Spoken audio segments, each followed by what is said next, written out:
Willkommen, bienvenue, and welcome back to Opus Magnum with Lyte. I know it's been a little while, but rest is good for you. And we're back with our Surrender Flare. This one, it's a bit weird. That it took quite a bit to optimize it, and once again, since we had so many different solutions, it has thrown them into a somewhat random order. So I'm gonna try to remember the order in which I actually did these. I'm fairly certain that I did do belt first. But we're gonna, as always, do the cycles last. And so we're gonna start off with the cost and the area. So we're getting down to 27 area. Let's see how else we did for area. So we've got 38 here. It's also relatively cheap, and by relatively cheap, I mean as cheap as we're going to get. So let's take a look at Slider. It's got our cheapest solution here with an arm and a track. And so what we do is we take our thing, we slice it open, we move it back over, change it over to copper. Now, you saw that this right up here had actually been gone for a while. That overlap with the opening is actually a really good plan because it saves you a lot of space. Then we bring our salt back, bind it on, and bring this in here. Now, we're not going for smallest area because, I mean, there's all this over here, all this up here, but we were just going for low price, and arm and track is the best that you're really gonna do on this because you've got too much going on to try to do it with just one fixed arm. And so then you can just use the fast forward mechanism to speed your way through your 6 cycles. And there you are with our top percentile area of 27. Now keep in mind, top percentile is not the overall record or anything. It's the top 1%. And so it's possible for you to be above that top percentile, being better than the top 1%. So just matching the top 1%, you don't know if you're done. Because, well, you might be able to do better. Now, this 70G, you're fairly confident that that's going to be what it's going to be. This 38 here is nowhere close to the 27 I got with one of my other solutions, but I have gotten to at least the top percentile in this in at least the next couple of episodes. I can't guarantee that for everything because some of these puzzles are really quite tricky. But as for this one, you've got a way of getting it done with an arm and a slider. And this makes it look fairly reasonable to solve. I mean, it's nice and compact. It's not so bad. Mariposa here was actually something that I tried prior to that. It was my previous lowest cost solution using just a piston. Because once again, a lot of these things were done prior to the piston economy balance. But it's nice. It looks like a nice butterfly. It's a lovely solution. I like it a lot. It's not huge. It's not super expensive. But it is bigger and more expensive than our other solution. But I like it. Now, from that 38 area, here with Rooster, we get it down to 35, as well as with Honeycomb. So let's take a quick look at Rooster. So you can see it's got a little crest here. It's got the body. It's got its little tail. All around, nice, evocative solution. But it's more expensive because it uses a lot of arms, and it's not particularly space economical, but it's certainly better than the 38 that we had for Slider. And let's see. From 35, we don't have anything that really trims it down slowly from there. And Honeycomb here has a similar problem, where you've got lots of arms trying to get the job done. And you have this weird situation in here where you accidentally bind it and then have to unbind it. and that ends up using 2 more space that you might not have really needed to use. And then if you look at the usage chart, you've just got several places that are absolutely unnecessary, a few that are a bit sketchy. And so with this knowledge, that's when we worked our way into, where is it? Cannon here. Now this one took a little bit of finagling, trying to get this to actually work. And there's no guarantee that this is as small as you could possibly get it, because you still end up using spaces that aren't strictly necessary. Like this track being 4 long is a little excessive, but it gets done what we need to get done. And you've got these 2 spaces over here that aren't used for anything else. So anytime you've got these blank hexes or you've got lots of track, it does make you a little suspicious that you're actually using up space you don't need to. But as you see right here, without that 1 piece of extra track, you're not going to be able to attach this back on properly. And so we've got these 4 pieces of track and these 2 unused hexes, putting us at 27 instead of goodness knows what. But I like the little cannon on 2 wheels sort of shape. It does quite a bit of overlap with this opening area. And so you do save a lot on the space by doing that overlap. But I'm not entirely convinced that 27 is as small as possible. It feels like you should be able to do 1, maybe 2 better than that. So if you've got a better solution, let me know down in the comments, on Discord, or on Twitter. Now we can start taking a look at the cycles, because everyone loves the cycles, optimizing that all the way down. And we optimize it all the way down to 19. Whew. I do believe belt was my first attempt. And it's a very straightforward thing. We grab it, we bring it up and cut it, we transform it, we glue it back on, and then we dump it in the bin.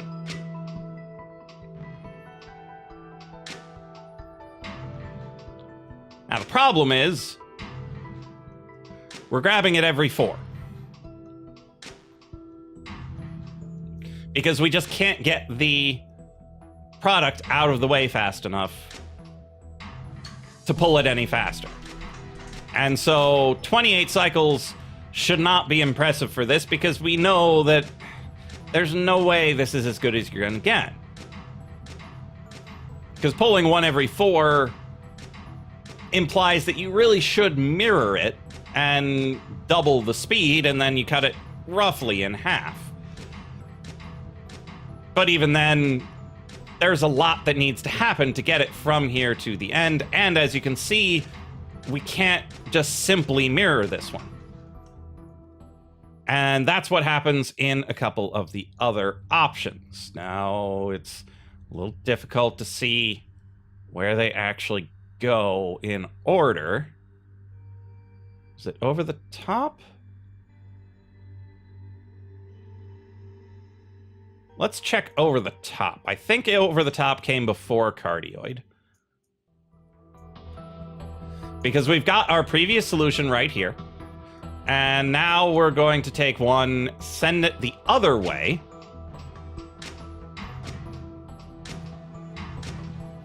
And take it over the top. Now the problem is, over the top is too far away. Because the puzzle is solved before it even makes it. Like, it still has a little ways to go before you can get all the way over.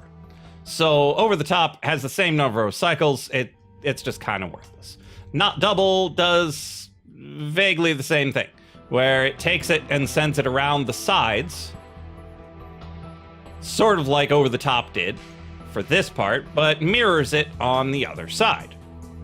And oddly enough, now that they both have to travel that distance, you still get done in 28 cycles. It's the same length as our other solution, despite how far they have to travel. And so what really needs to happen here is for us to compress it somehow such that they don't have to travel quite as far.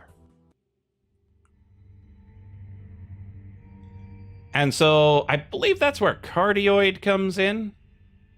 No, hot dog. That's where hot dog comes in.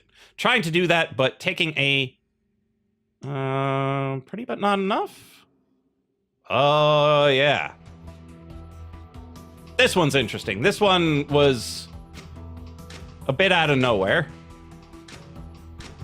But it's, like you can see, it is similar. That it takes that original belt design and instead of dropping it off here, drops it off down here.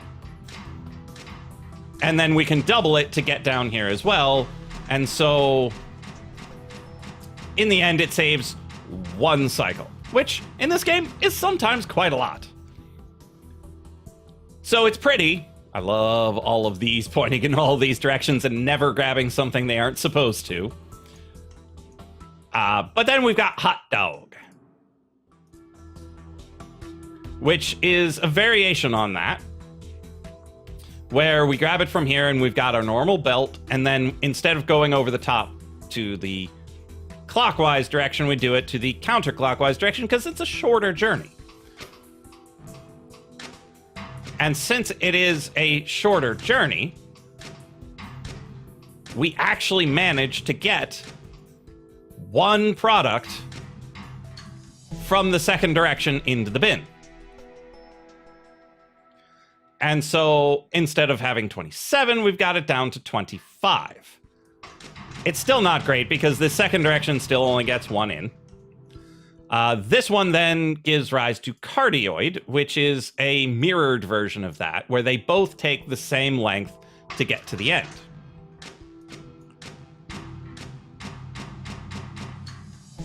And so it's a bit more balanced. But like we saw with over the top and not double, 25, 25. Takes the same amount of time whether you have one of them go the long way or have them both go the medium way. So all in all, that tends not to be a way to actually improve your results. And so what we need is paradigm shift. And for me, to get that sort of shift, sometimes it works best to rotate the way you're trying to get it done. So all of these previous solutions, I had been taking it from here, going up and to the right. Sometimes all you have to do is just take it and rotate it. Now this prototype is not better, but it was a way of just rotating it such that I would look at the problem differently. And so this gave me a chance to just clear my mind of that belt solution and be like, okay, what can I do better with it? Now the grab and slice, that's just what you need to do. But you need to get it out of there faster. So you need to get it out of there. So instead of dragging it along, like I did with the other one, I actually grab it and swing it. By grabbing and swinging, we open it up, but keep the door fairly nearby. Then we take our Quicksilver and throw it in. Now, we can't throw it in early because the timing, trying to get this over here, there is no direction you could really get this in there from that would save you any time and not collide with literally everything. So you wait one cycle and move it in, as these are being grabbed to be moved again. And so we've got number 6 here grabbing this to get it down here for the rebinding. We've got number 7 here to move this over. So instead of doing any slow tick, tick, tick drags using the tracks, we go back to using arms. Because when I first started, I was arm crazy. I used them for everything. And I was like, oh, tracks can often make things faster. And that's true when you've got small things.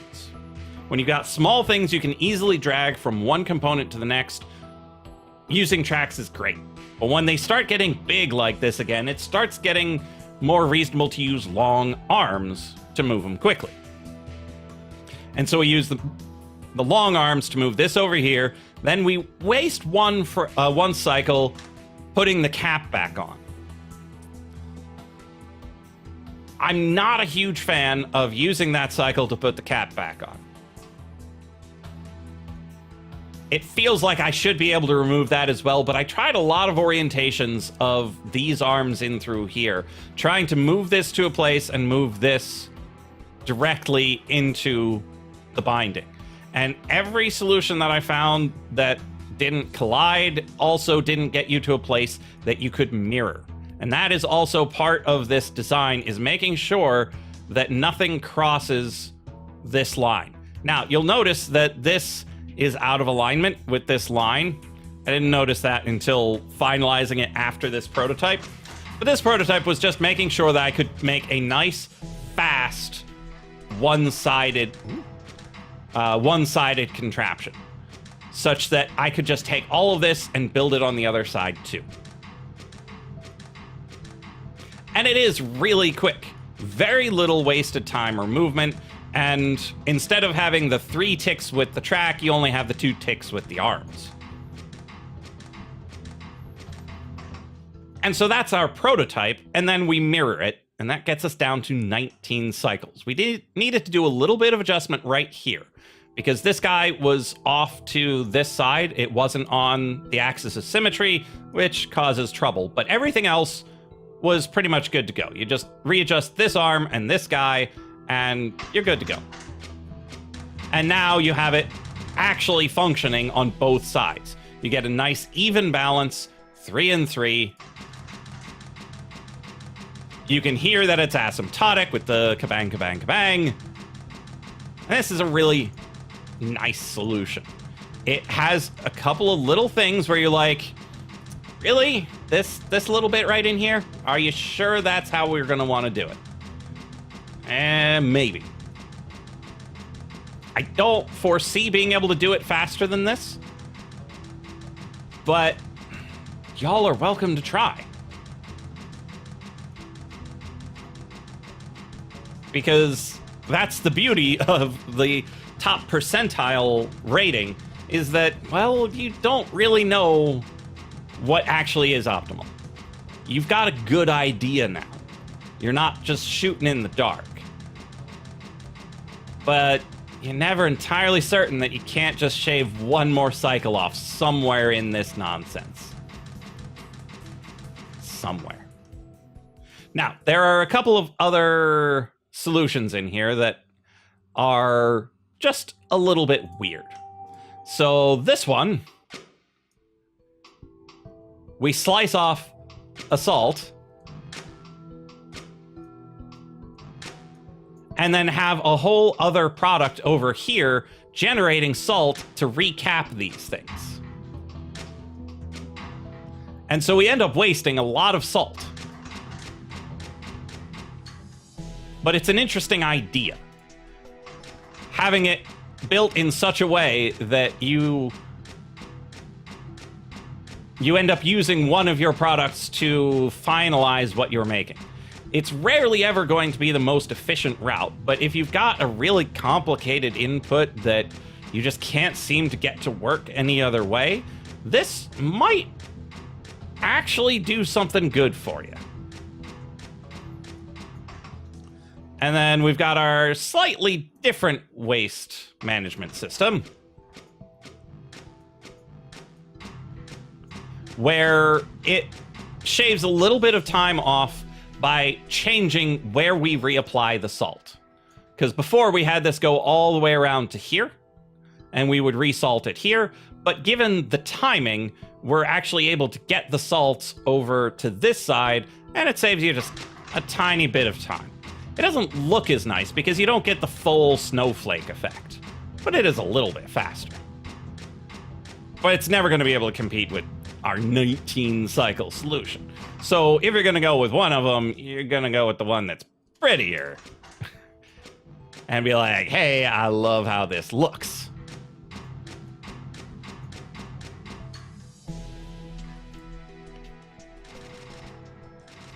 It's not quite as fun in Fast Forward because you don't get to see it actually work. But I do like it at this speed. It's not a great solution, it's not optimal by any sense, but I like how it looks, and so I'm going to show it to you anyway.